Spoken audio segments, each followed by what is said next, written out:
Can you give like your, elevator pitch or your Uber pitch, what you do and what specifically about Facebook ads that you've shed to the industry that's just been creating some of these amazing case studies? I've spent over $1 million a day. I launched the very first lead gen ad unit. I did the alpha for DPA. I did the alpha for Canvas ads, rest in peace. And then you realize you can spend even more, like you're underspending right now in that sense. And I've, installed system and process and built 7, 8, 9-figure businesses. At least 7 or 8 businesses I've taken from high 7 to low 9 over the last like 4 or 5 years. One of the biggest things that those brands all have in common, my number one piece of advice would be to figure out. Yeah, so we had one account, and in fact, I'm actually building a case study around this one particular account right now. And we launched dynamic creative testing. We did our usual testing campaign, did really well for the first round. Then the second round, I was like, hey, let's try a dynamic creative test, and it crushed. I mean, just did amazing. And then I was like, okay, cool, let's try this on another account, and it did not spin at all on that particular ad set. It spent like, was spending $14,000 a day on this one campaign, CBO, and the ad set was getting like $50, $100 a day on it. So I'm like, sure, the ads weren't good enough. Got it. Exactly. And I was like, okay, cool. I was like, my heart's telling me, hey, let's set a minimum budget on this and force spin to it. But then I'm sitting back in my crate. Let me look at it from, the disruptor's perspective. Have a little Charlie in the back of your head. It's going to work out all right for you. I promise. What would he say in terms of why it's not working? Well, A, that's not good enough. That sucks. And we've seen that from time to time in our account, where you drop a really hot ad in there. That's amazing. It'll immediately get all the spin and crush for the account. That's what you want. That's a great problem to have. Exactly. And so I was like, okay, cool. I was like, let's just validate this. Let's throw this in a testing campaign to force spin to it. If we force spin to it and it gets no results, then Facebook was telling us the correct truth at the beginning, but we're just too stubborn to admit it. So threw in a test campaign, ran it for 3 days, $100 a day. And guess what? Nothing. Like literally blew $300. So I'm like, okay, that just completely validated in that aspect there. Yeah. So it's funny how like it knows what it's doing. When you let it actually do its job, and when you get out of the way of micromanaging employees, sometimes they're going to do all right. That is true. So we're definitely exploring it a lot more right now in the agency. I think the one thing we're looking at right now in terms of a problem is when you throw in a dynamic creative and, a whole new ad set in a campaign with a high budget, and then that ad set sucks up a bunch of spin. Really good if it's getting positive results, but then when it's not getting positive results, that's the next thing we're looking at. So we're just looking at like tossing like a rule for something like that. Hey, sure. Here's just like a rule that's very, very, very loose. If it spends 10x our target CPA with nothing, then just cut it. So that way it doesn't blow too much. Yeah, you might, because Facebook is ultimately optimizing towards the end user experience and it's optimizing towards delivery on estimated action rate, given the fact that it gets all of the spend, because spend is a meritocracy, you might have created something that creates a great user experience, but doesn't ultimately align your objectives with Facebook. So you're not algorithmically aligned, where you produce something that demands all the spend, but doesn't produce any business. And those are great lessons to learn from, and definitely not things you should abandon, but figure out why it got spent and also focus on what about it didn't drive the action. And ultimately, sometimes you also have to say, is that a bad thing? Because if it's getting you a ton of spend and you're reaching 3, 4, 5 times as many people, and you have an account with a lot of those, the incremental lift on every channel might also spike. So you have to be measuring, I use ecosystem ROAS, so I can measure all of it on a Google sheet. I don't use any fancy tech. I learned how to do attribution. Fun story. My old boss was this woman, Marina Randolph, and she was basically the woman that invented the "But Wait, There's More" on the infomercial. She was the vice president of Guthrie Rinker. That may or may not be true, but that was like her job, right? And she used to tell me, I used to come in here with all the reports and everything I hear everybody talking about these days about attribution and ads and ABO and interest and all of this stuff. And be like, no, this is doing great. Look at these numbers. She'd be like, I don't give a damn. And it took me forever. And she sat me down once and like, this is how I know you're wasting my time. I can't see the results of your work. And I was like, well, here's all the attribution. She said, when I was spending $100 million a year on television, my attribution model was 15 minutes after the infomercial aired. Wow. Get me something that rock solid, or you can't come back into my office and talk numbers. It took me 3 months to figure out how to get 15 minutes of her time. And within 18 months, we took 310 Nutrition to nearly $100 million. Once we figured that out. The point is, like, you have to understand the omni-channel impact of the work that you're doing. And I see so many folks saying this ad isn't working, or interest groups just look better, or lookalikes just look better. I'm like, I get it. Your Facebook report looks better. The ego of the marketer is improved, but your finance department doesn't know you exist other than as a liability on the bottom line as a cost. There's no debit coming in because of your work. And that is extraordinarily humbling to basically get laughed out of an office from somebody that's managing, 9-10 figure business that has no interest in your time. And you think that everything you're doing is good. And that's the hard part, is to realize that what you've been taught to value, not only as a business, but also ourselves. Like, how many media buyers have been taught to say that they're good because of the X result? And then to know that that metric that you've based your ego, I'm not saying that as a negative thing, like your ego, super ego, and id, like your self-valuation is built on this bedrock of something that you've falsely attributed value to. That is extremely difficult to wrap your head around. And I love, more and more I hear about people learning the bigger numbers that matter and really embracing that stuff. Yeah, I think it's like a biggest thing. It's just a paradigm shift from going like, hey, I want to make 6 figures a year to like, hey, I want to build a business of 7 figures a year. Do you want an interest group that does $50 a day, makes you $150 a day? Or do you want a broad campaign that does, $500 a day and makes you back $1,000 a day? Yes, you're a lower ROAS, but you can scale way more. And then you start impacting the things with CPA and LTV, start adding that to it. And then you realize you can spend even more. Like, you're underspending right now in that sense. Yeah. Like, I always tell people, in my experience and I've, installed system and process and built 7, 8, 9 figure businesses. I've been doing it. At least 7 or 8 businesses I've taken from high 7 to low 9 over the last like 4 or 5 years. At one point you're lucky, then it's coincidence.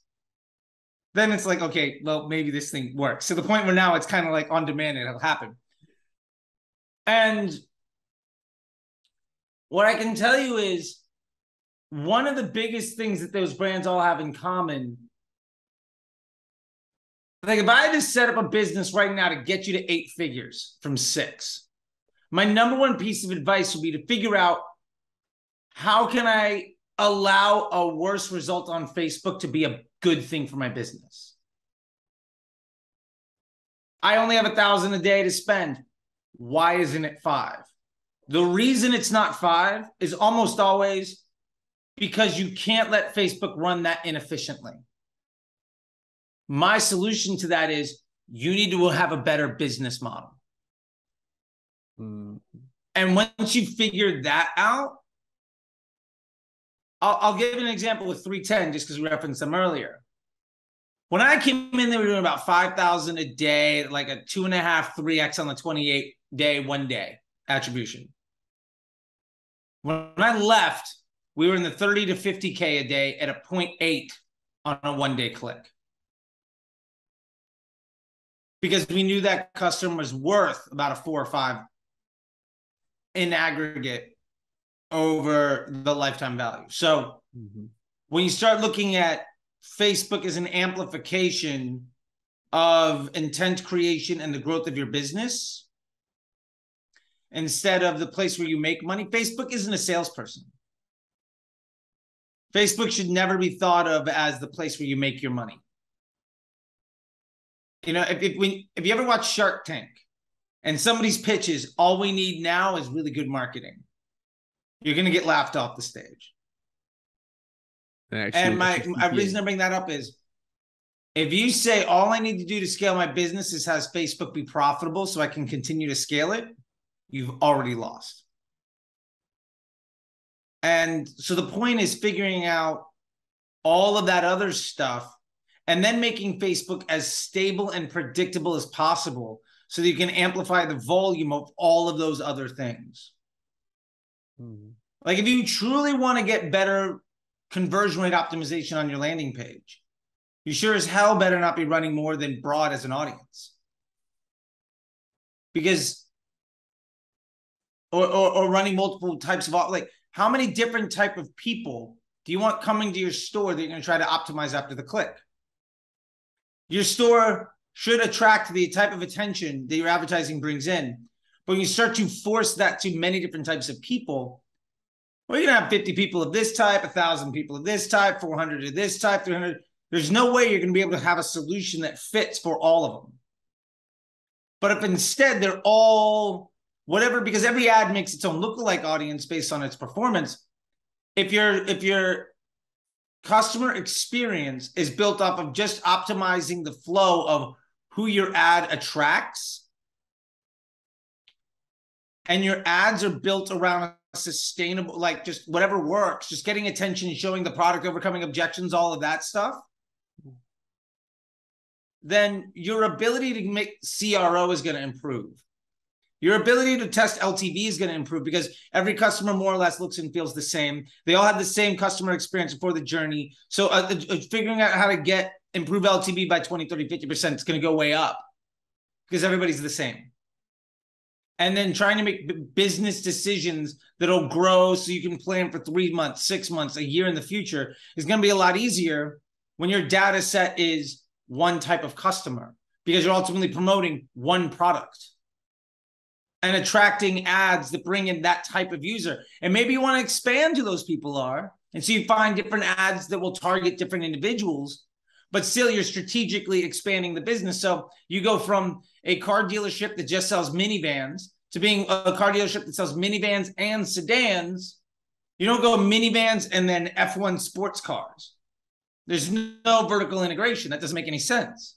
But like, to use the real world example, if you're an iPhone accessories business with cases, instead of then going to cat toys, maybe you go to like chargers or like phone accessories. Like you bought one, you're likely to buy the next. Now the customer journey feels very similar and it becomes really easy to build a brand. But yeah, I don't know. That stuff is just fun to me. And I love to see how many more people are embracing it. And people doing the one campaign and the dynamic creatives. And I've gotten to the point where I just like send people links from chats I did in 2018, 2019, ebooks from 2020. I'm like, I love that you finally embraced this. Here's the roadmap for your next 6 months. And I get some people pushing me back. They're like, nobody likes a know-it-all. And I'm like, sure. But if I can save you 6 months, why not just listen, especially if I'm going to help you out the whole way? And I don't know everything. I just have the luxury of making hundreds of millions of dollars of mistakes. There's a benefit from that, you know, like I get to teach, and every day I have folks coming in from ad accounts from different agencies and experts and gurus. Like I can't tell you how many people I talk to where it's like, hey, Nick, you know that account that's not really working out and this guy said goodbye to you 2 weeks ago? They became my student 3 weeks ago. Like that kind of stuff happens all the time. And so I know how people are doing things. And when I give people advice in public, I'm not calling them out to be a dick. I'm like, I've already seen your internal workings. I already fixed your problems 6 times. If you listen to me, I'm going to be able to help you. And it's fun. Plus, you know, I get it. I feel like this. I'm curious what you think. The elite media buyers, the elite agency folks, the elite marketers. There's something like, did you see Maverick from Top Gun? You know, the Top Oh, Gun Maverick movie? absolutely. Watch that movie twice. There's a little bit of that in a lot of the really good media buyers. There's sort of that like alpha dog mentality, right? There's a little bit of that swagger that you kind of need a little bit of it. I think you need that confidence, you know? And so I'll gladly be Maverick with the new class and just trying to help people out. It's not that I'm trying to be a dick. I'm just trying to let you know, you think you can't, you need 3 minutes 15. I can do it in 2:18 every time. I'll knock it in. I'll do that run in under 2 minutes 30. Like, I'll just show you the way. And then all of a sudden you can do it, you know? Like and I'll reference this. For 2,500 years, nobody could run a mile, or 2,200 years since it was defined, from like the Greek warrior running to the city of Marathon, and that distance being calculated. For 2,200 years, nobody could do it under 4 minutes. In the 30s, a scientist / like part-time athlete in the rain on a windy day did it in 3 minutes and 59 seconds. It took 48 days for somebody else to do it. You just need somebody to show you that it exists and it can work, and then all the floodgates open. And I don't know. I enjoy talking about this stuff. I don't even remember where we started. I feel like I completely derailed this. I apologize. Well, it's in a good direction.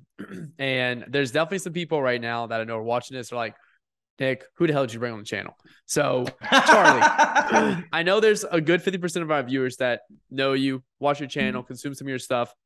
Some people I've sent your way, and they're like, dude, Nick, thank you for sending me to Charlie. Like, I've been seeing the stuff you talk about broad. I went to Charlie, learned more about broad. Now it's like exponentially growing my results with Facebook.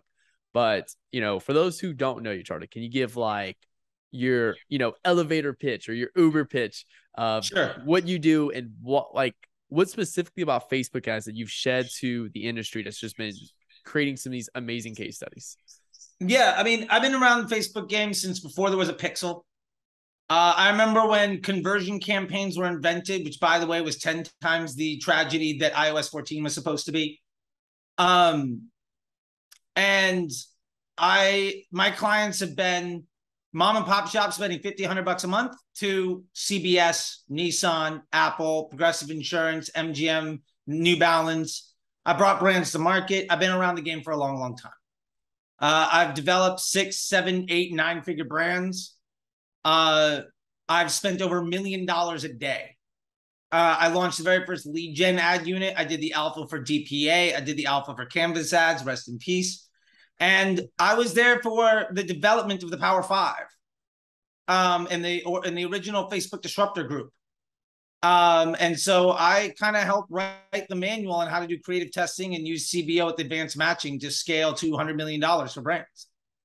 And over the last several years, I went from training agencies and working in-house as an employee at businesses to training media buyers, brands, and agencies at a direct level to teach them the operations, standard operating procedures, and the architecture and the repeatable systems and process for projectable and scalable results that you can trust. I just thoroughly enjoy this stuff. I know it intimately because I helped build a lot of it. And like I think I said before, I've made a couple $100 million in mistakes. And now every single day I get to talk to people from around the world where I'm in their ad account solving their problems. And my biggest focus is to help people be more successful, to be less stressed, and to ultimately create jobs and opportunity, confidence, and freedom for folks. And that is a blessing that I can have because I have been there. I'm a recovered junkie. I got about 10 years clean. I used to have to make the decision between heroin and food. And now I get to help people quit their jobs and achieve their dreams and create opportunities for others. And it is a beautiful place. And I think that is about 27 minutes shorter than any other description I could possibly give about how I got here. No, that was beautifully well said, man. And I first discovered your content somewhere around January when I got onto DTC Twitter, and I was aware of the broad targeting. I first discovered it from Chase Chappelle, Chappelle Digital, sometime like mid 2021, and I started spending a little bit on broad, not much, never embraced it, but I understood the power of it because my biggest case studies always had a broad audience in it. So then I came across your stuff in January and I started really embracing it. And since February of 2022 till now, we haven't ran one interest, one lookalike, or one retargeting campaign. And we managed around $750 to $1 million a month in ad spend between 10 clients. And last year, we never crossed 200-300K a month in ad spend. And we were running interest, lookalike, retargetings, and all this crazy stuff. And now we're spending more and making our clients the most money ever by just simplifying everything. So I definitely owe you, huge thank you for that. Just to really kind of hit some of those key points. And at first I was very skeptical, which is a lot of other people that are watching this are like, Nick, I've tried broad targeting. It didn't work. And I'm curious, I know you get that 1,000 times a day, but what's like your short form answer? Hey, I tried broad targeting. I had a lookalike that was running at 3x ROAS, interest group that was running at a 5x ROAS, and then I threw in a broad targeting audience with some ads for those groups, and it didn't work. What's your response for that? Yeah, well, it's 3 parts. Number 1, ROAS is a nonsense number. Throw it out, never use it again. It doesn't mean anything. Actually, the concept of attribution is saying that the last touch point gets credit for the entire sale. So does the car salesman at the dealership, should they get credit for every car sold that they sell? Basically, if you want to start a brand new car company, does that mean you just need to hire 1 million salespeople and you'll be a billionaire overnight? No, that's ridiculous. So first part is we have to get rid of that, because ultimately your business doesn't grow because your Facebook ROAS is good. Your business grows because cash flow and a customer acquisition is happening at scale that ultimately can overcome your burn rate, right? It's a finance problem, right? It's a math problem. So first off, the analysis of what's working, what's not working needs to be changed. Second, part of the reason when you're running lookalikes and interest targeting and broad, why lookalikes and the interest groups work better is because they're stealing what the broad could do. The broad doesn't have the opportunity of making those touch points. So if you've got a 200 million person audience, or maybe you're in like Italy and it's like 17 million or something like that. If you've got lookalikes that have been running, number 1, there's a lot of data behind them, or interest groups or whatever that have been running and are much smaller, the opportunity for them to today outperform things is probably true. But that's penny smart, pound foolish. You're stepping over millions of dollars to go grab a $10 bill on the street. You're not thinking about what life is going to be like in 3 months. You're trying to stay in business today. And you've got to switch up that thinking. And then the last thing that I want to do is talk about what broad really is. And you have to understand that audiences don't do targeting. The concept that an audience targets individuals is a fallacy. That's not how it works. An audience constrains the available inventory to just certain people. Now, an interest group, which, by the way, Facebook hasn't done development on interest group in years. So you're using 5-6-year-old technology that Facebook doesn't support and have been begging you to stop using for forever. An interest group, 1/3 of the people in an interest group are there by accident. Like the tech is just out of date. Half of the people that are there because they don't like you. Not because they do. And interest doesn't imply intent. So that means up to 2/3 of your available audience is bad. But hey, that other 1/3 is great. And you're seeing wonderful results from them. And then you're like, well, lookalike targeting just follows people that are going to buy. Sure, but it's predictive.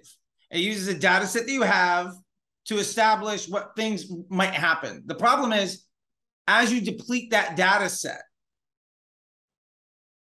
you're getting a smaller, if it takes you 1,000 impressions or 20,000 or 100,000 impressions to drive a sale, and say you reach 50,000 people, one person buys, which isn't terribly uncommon with CPMs. Let's say it's let's say it's 5,000 people, 3,000 people to get somebody to buy. 3,000 people, $20 CPM, $60 CPA. Let's say it's 3,000 people. The quality of that lookalike after several weeks is going to continue to deplete because you're running out of new people. So you're making a copy of a copy based on lower quality data over and over again. So it's like a VHS of a VHS of a VHS to the point where it stops working. So audiences don't do targeting. They restrict the available inventory to a certain spot. Now, the real truth is ads do the targeting. And I'll give a very quick example on this. If you send out an ad and it reaches 1,000 people, 500 people liked it, 500 people didn't.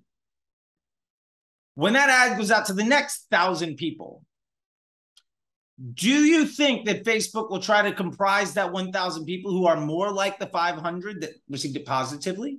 Especially if somebody clicked on it or watched it or commented on it? Of course. It's going to go after people who look like those that responded positively, especially if they start taking desired actions. That's a lookalike audience. Every post ID makes its own lookalike audience. When you drop in detailed targeting, one, you're paying a premium. Back in the day, Facebook literally used to tell you this detailed targeting option is 28 cents CPM or 50 cents CPM higher. And I know you're thinking, well, that's not that big of a deal, but we're talking back when CPMs were like $4, $3, right? Like TikTok CPMs now. Yeah. Or what they were in November when everybody said it was the future. Now they could be $30, $40, $50. But yeah, my point there is you're paying a premium to then constrain the available people that can see your ad.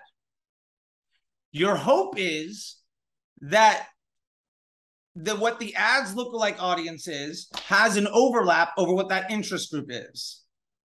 At a small scale, there is an overlap, and there's definitely some people to get. At $100 a day, that might be great. At $10,000 a day, you're going to run out in like 3 days, and you'll never be able to use it again. So you're never going to be able to scale by paying extra to make your ads less successful.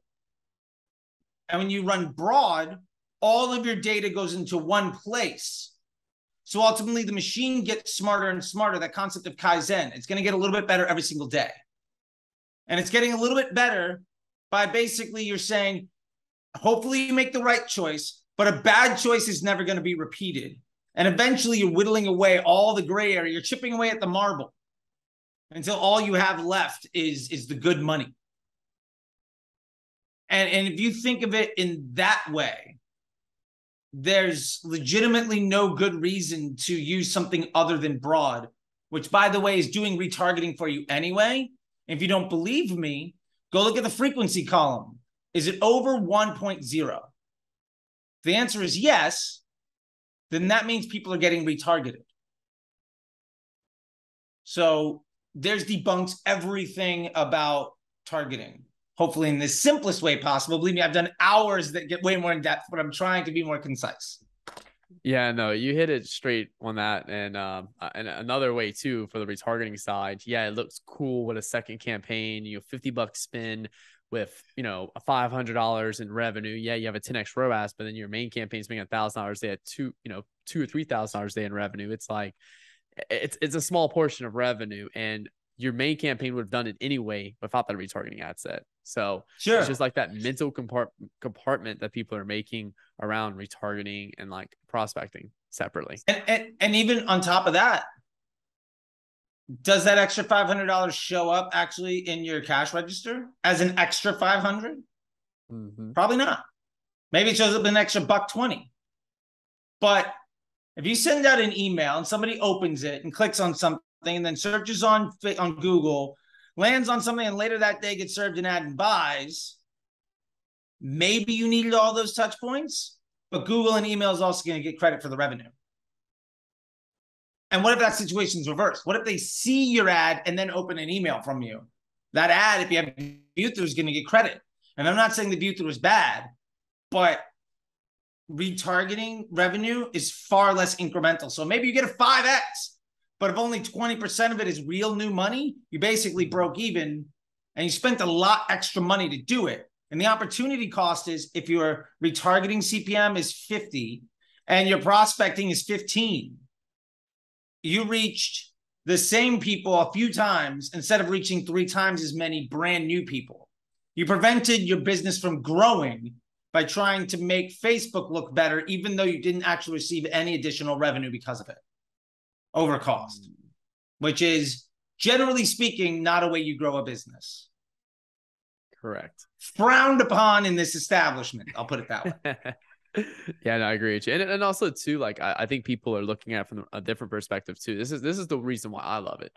You know, I used to run 4 retargeting campaigns, a MoFu, a BoFu, and then a past purchases campaign. And then some of those campaigns I would have like a 0 to 7 days, 14 to 30 days. And I would have so many different creative concepts in the account that I was focusing on stuff just to make a little bit more money in the back end, but I wasn't focusing on the things that was, you know, you can go, if you go double your top of funnel revenue right now, it's going to create an huge incremental lift in your business. Sure. If you would go increase your retargeting effectiveness, yeah, it might make a little lift, but your retargeting is still dependent on your prospecting anyway to keep feeding people in the funnel. So you're building the wrong part of the business. Yeah, absolutely. And like when you start to look at a business as a whole and say you've got Google, or search, because I'll say Google but it should be search. By the way, if you're running Google and not Bing, do yourself a favor, open up a Bing account. It has an import Google Ads function. It's a button. And you'll basically be on 2 platforms that will 100% duplicate your Google. Do that right now. Like pause, come back in like 15 minutes, and you'll be making a few extra bucks tomorrow. Like, just do it. But if you're also running email, what you have to understand is, do you think retargeting the people that were added to that are in your abandoned cart email flows that are already searching for you is going to drive you new net revenue versus reaching 100 new people that have never heard of you before? Which one of those things do you think, if you do at scale 1,000 times over, is going to make you rich versus which one is going to make a report that makes the Facebook media buyer feel good in a meeting that doesn't include the CEO or the finance department?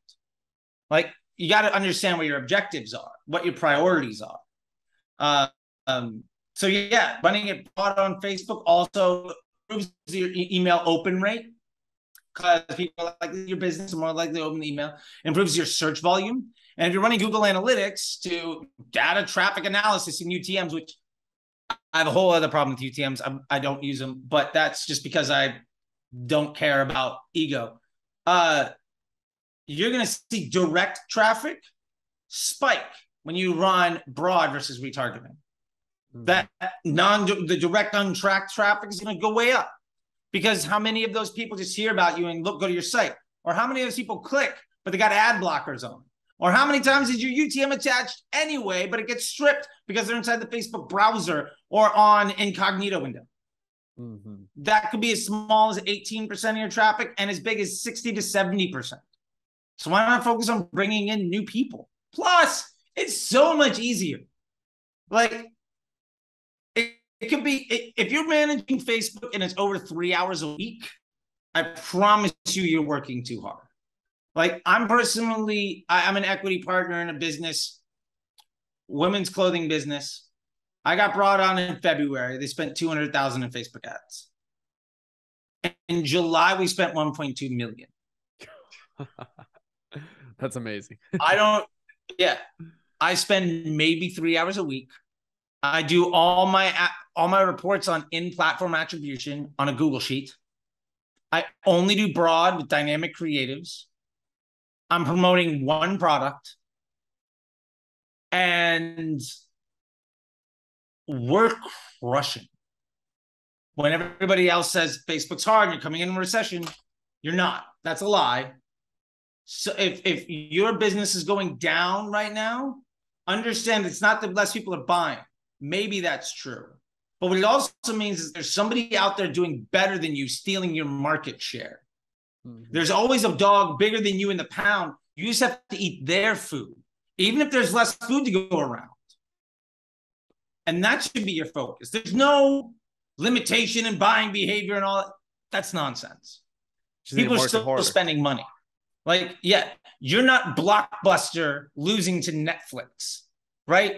You got a corner bakery and like and somebody opens up a Dunkin' Donuts down the street. That's your problem. They're just going to steal your market share from you. Like, so you have to compete with that. And if you get your stuff right, like you'll be able to put the Starbucks out of business in your small town because you just do a better job of customer service and product. And you see that happening all the time. So run a good business and keep it simple. Like, yeah, we're going to do a 7-figure business. It takes me maybe 10 hours a month to manage. Before I came on, it was 3 to 4 hours a day. And that's just way too, you're just working way too hard to hurt your future. I've been there. That's my opinion. I've been there with literally just 2 ad accounts early in my Facebook career, which is like mid 2019 or later 2019, where I literally just had 2 accounts spending $2,000 a day total. And I remember like being a day trader in the ad account all day. Oh yeah. 7-8 hours. Now I spend $15,000 a day in just one account, and I spend 15 minutes a day inside of that account. Jump in, make a few tweaks. That is it. There you go. The rest of the time is on ads that lift the business forward. And that's where I want to touch next is, okay, cool.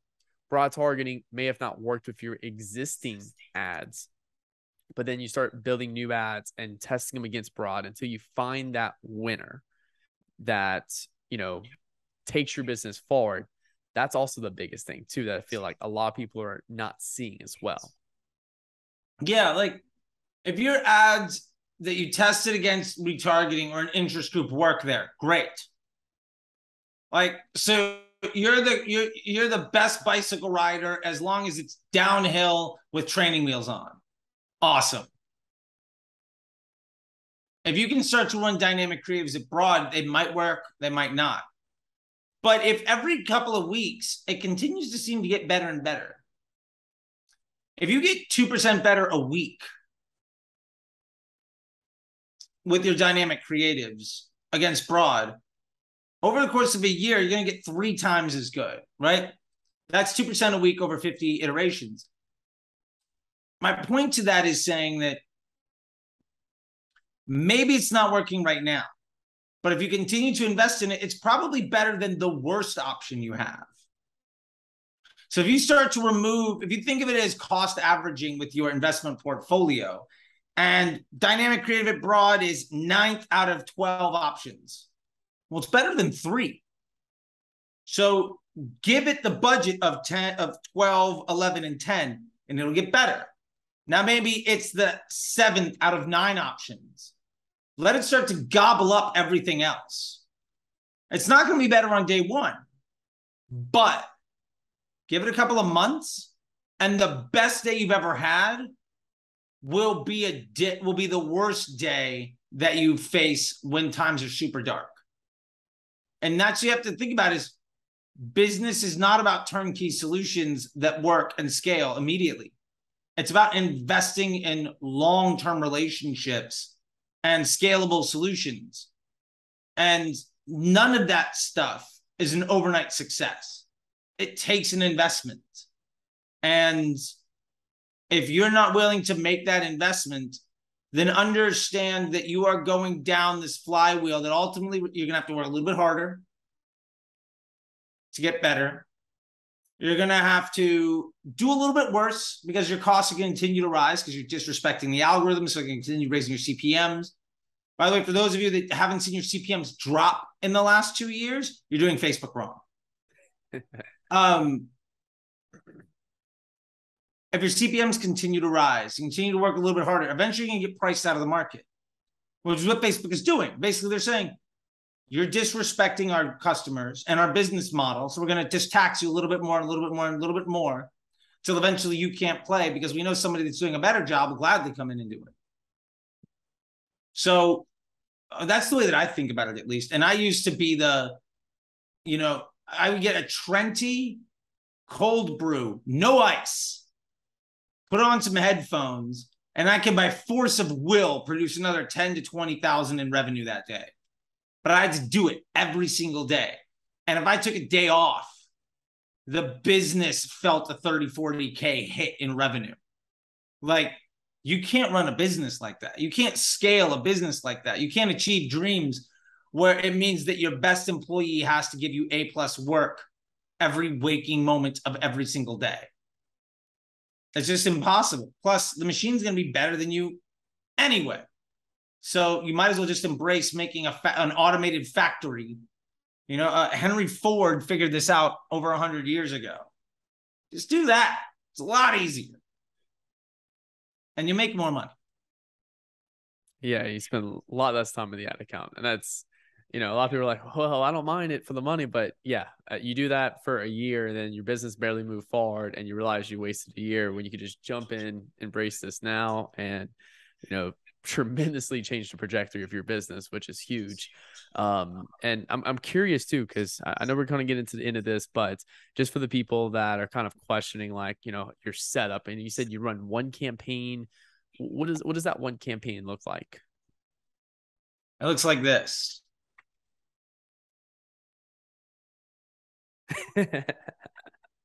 There's no one in this is how you make this that could show their whole ad account structure on a post-it note. Yeah, this is how I spend $1 million a month on Facebook. One ad set that has your best post IDs. 1 to 2 dynamic creatives whose sole job is to produce ad sets that cost average to improve the efficiency of that winners. When you improve your efficiency, let's do some quick math. If your goal is to get to a $50 cost per, and you get it down to a $45 cost per, you could immediately invest 10% more at a complete loss with no additional revenue.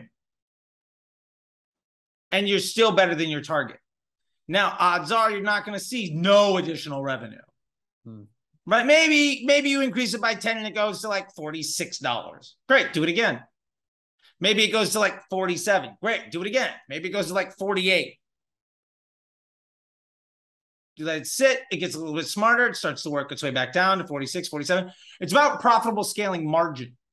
Understand, beat your objective, and then invest into the margin and put some of that money in your back pocket so that ultimately, I look at growing a business with what I call a total loss investment.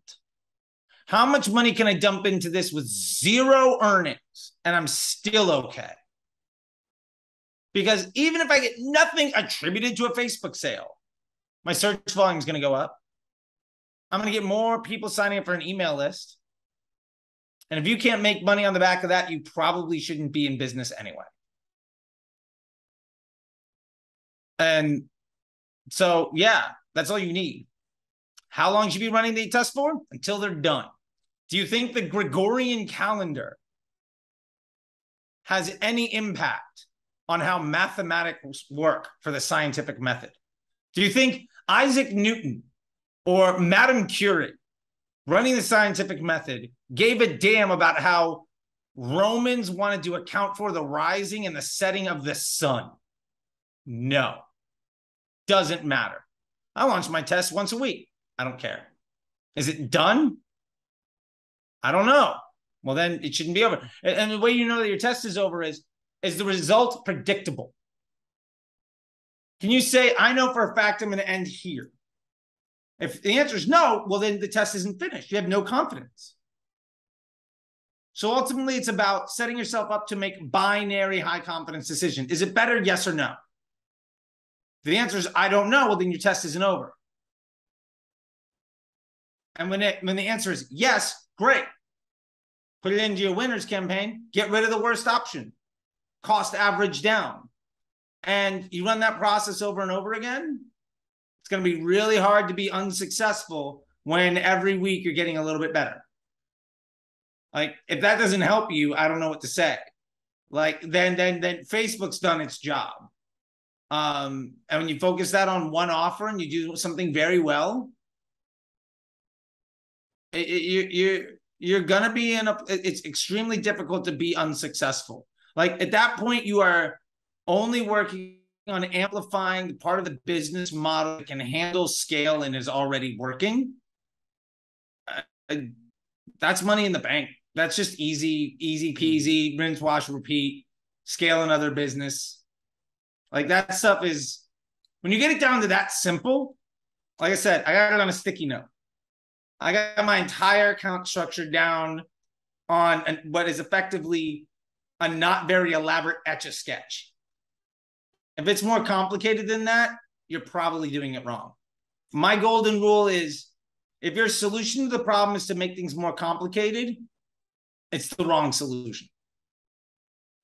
That's true about 98% of the time. There's every now and again, you got to be more complicated. It's not a goal. It's not perfect.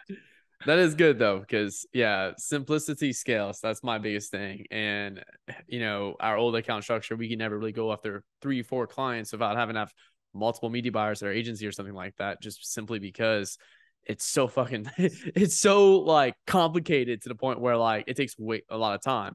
When you have a very simple ad account structure, one, you're also going to see more consistency with Facebook, which is also the biggest thing we noticed. We don't have to be in the account every day, and with huge ups and downs in the account, we have a pretty consistent flow of results on a daily basis.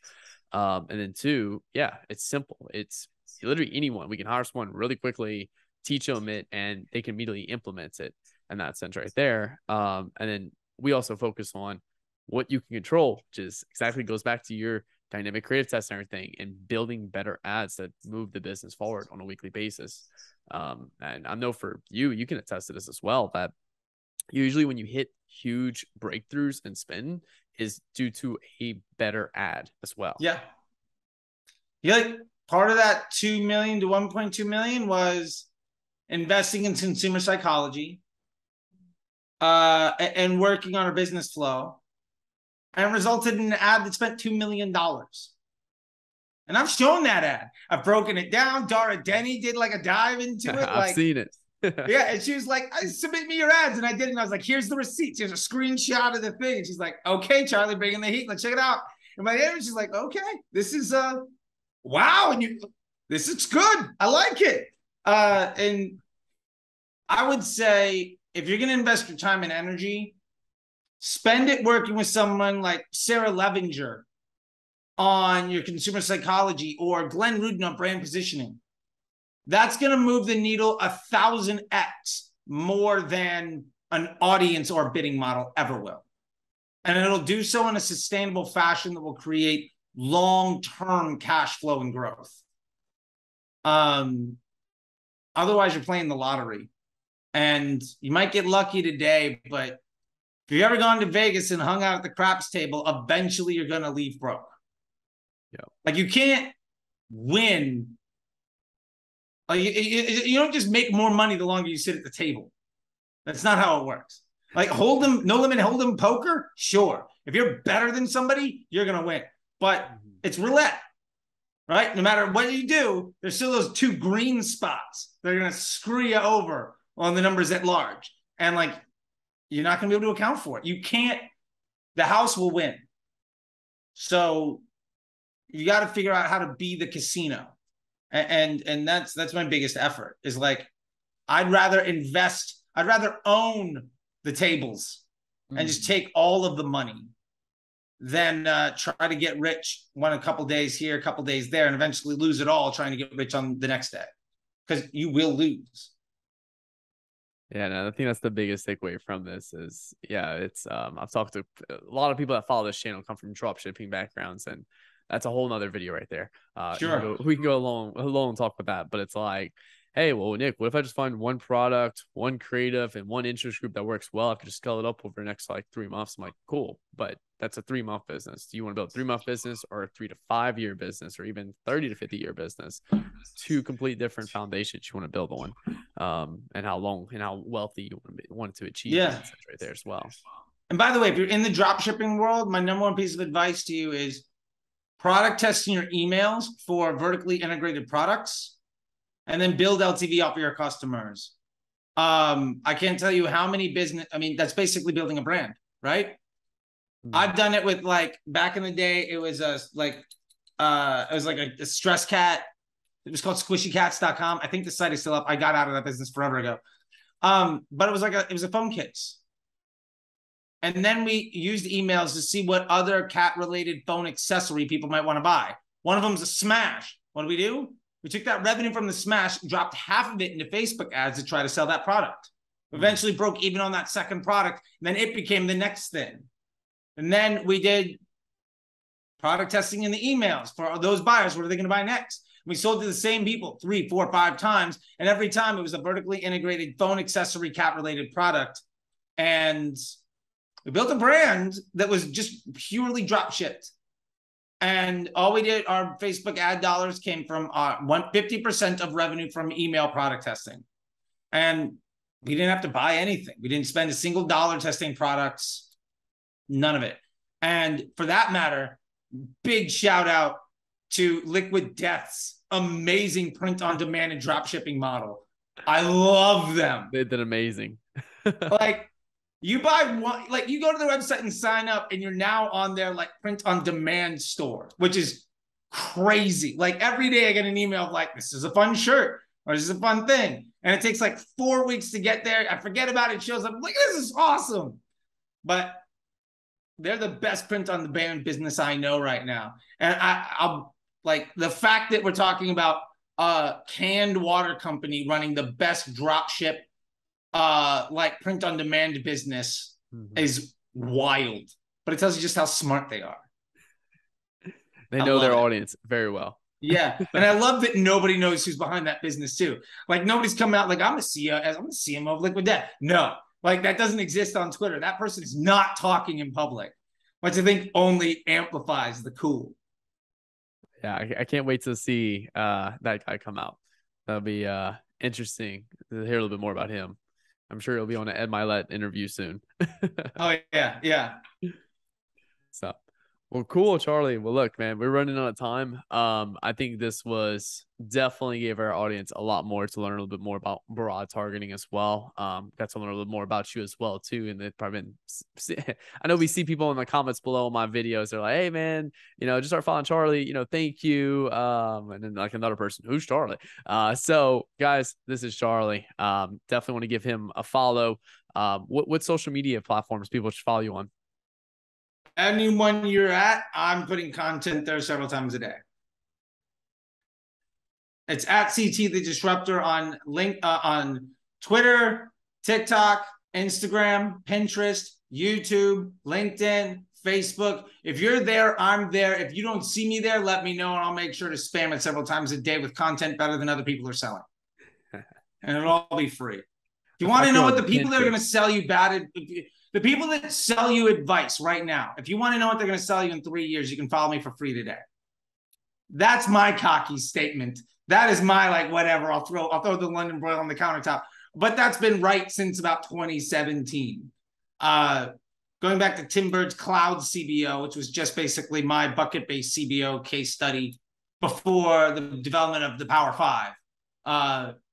This is 2018 maybe. That's generally I'm a couple years ahead. And I love that everybody's embracing broad, because I got made fun of from 2018, 2019, 2020, 2021. Now most people are like, this broad thing seems to be working out. Like, I don't know what it is, but it's starting to work. I'm like, let's do things the right way. You'll be all right. Give me a follow. I love it. If you have any things you'd like to know or like make me talk about, let me know. I make a ton of content, so I'm always up for more ideas and collaborations and just suggestions, man. Sometimes the well runs dry. I'll gladly take some ideas. I got some fun new TikTok ideas that I'm going to try out just to see if people dig the content.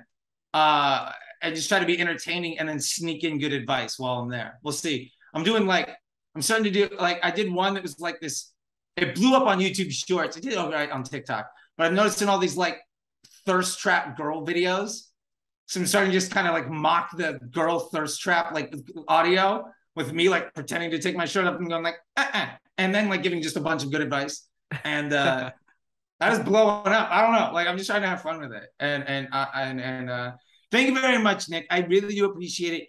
And thank you for all of the very nice, kind words that you dropped in along the way. It's ultimately my focus is to help people be more successful. I don't run an agency anymore. I do teach.